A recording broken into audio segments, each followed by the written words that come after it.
More to Marketing. Welcome to More to Marketing, the podcast that's all about marketing, product, and business. I'm your host, Susan, and today we're actually going to be talking about an interesting topic, hyperlocalization when you're talking CX. Now, the reason why I really wanted to talk about this one is to understand what hyperlocalization is and how we can adapt it, because there's many times where a promotion will work really well in one country, but very poorly in another. Now, stats don't lie here when it comes to performance. So 73% of global consumers expect brands to deeply understand their unique needs, not just what country they're in, but what city, suburb, and maybe even down to street these people live in. Generic one-size-fits-all campaigns are not going to cut it for many, many customers now. What wins now is making local people feel like they're valued and then they're actually a customer and they are seen, heard, and valued on their terms. Consumers can now very easily spot bland, region-neutral content a mile away. The brands making moves, they're going hyperlocal, thinking less in broad, say, Asia-Pac strategies and more about how a specific change of a culture, say Ramadan shifts shopping in Malaysia, or how footy impacts Friday night engagement in Melbourne. It's not optional anymore, it's a competitive necessity. So I really want to just hone in now and let's have a look at a bit of a theory to get behind this. So CX experts and customers alike are shouting the same message: meet me where I am. Cultural diversity massively shapes what people expect from service quality and marketing. High content cultures, particularly if you think of ones like Asia and Middle East, want relationship first. They want interactions. Low context cultures like, say, maybe Germany and US, they prefer clear, concise comms and speedy resolutions. Brands need to be able to identify this and get it and thrive with the differences. Language and tone also matters. Even subtle word choices or visual cues can make customers feel either right at home or suddenly like outsiders. Local idioms, inclusive design, and also adaptive tone of voice show an authentic cultural respect and connection. And that's what will build trust and advocacy. How do top brands do this adaptation? How do they look at it? How do they go about it? Well, there's a few different ways to be able to do this. There's more than one way for translation. It's going to be almost like a full spectrum adaptation. So things like leveraging AI for predictive personalisation helps. Netflix is a great example of this.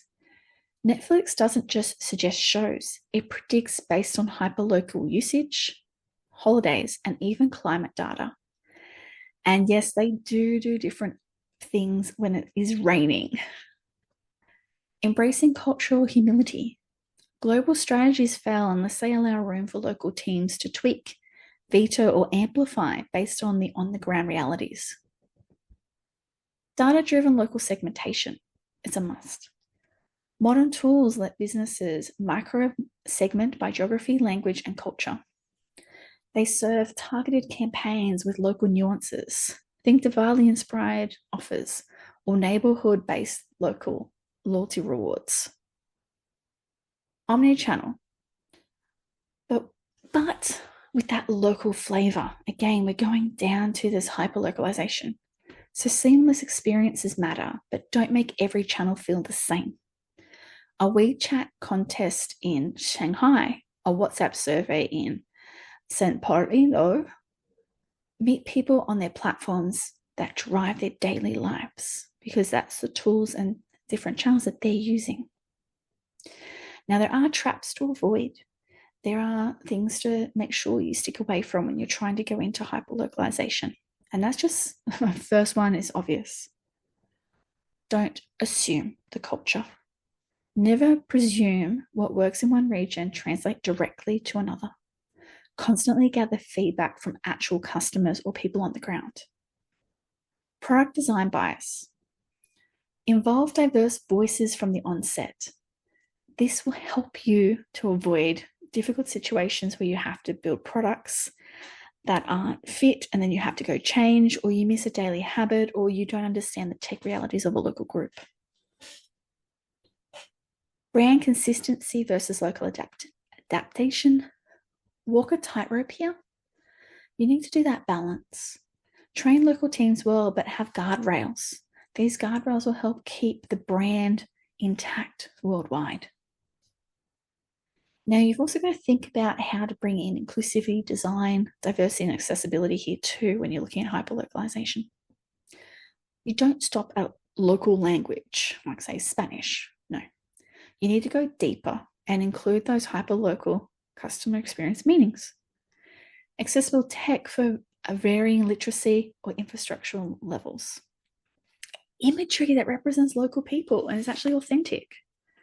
And avoiding stereotypes, and always vetting campaigns with local voices in the approval chain. Lastly, I really want to talk about technology because it makes all this possible.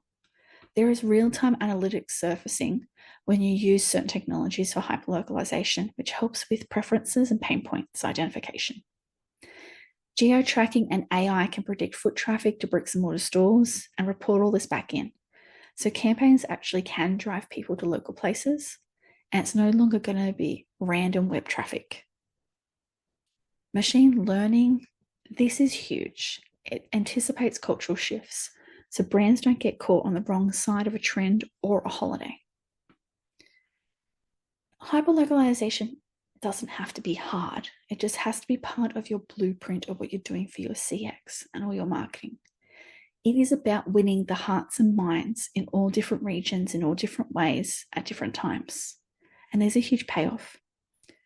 Deep loyalty, lasting relationships, and real word of mouth in every market that matters.